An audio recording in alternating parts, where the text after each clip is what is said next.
As your application grows, new features may require adding new technologies and architectures. Changing how search is handled on your site could require adding an Elasticsearch service to your cluster. On Platform.sh, you can start by creating a new environment to test out the new feature. On that environment's branch, add Elasticsearch to your project's services.yaml file. Here in that file, we define the Elasticsearch service container under the name mysearch. We specify the Elasticsearch type, a supported version, and finally the amount of persistent disk allocated to it. Then update your platform.app.yaml with a new relationship to access it.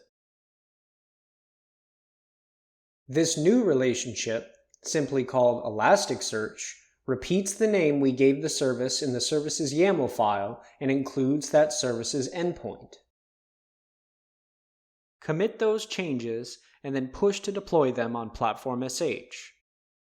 After the push, you can access the service locally via an SSH tunnel using the CLI command platform tunnel open. We can run platform tunnel info to discover the Elasticsearch service's connection credentials to use in your app.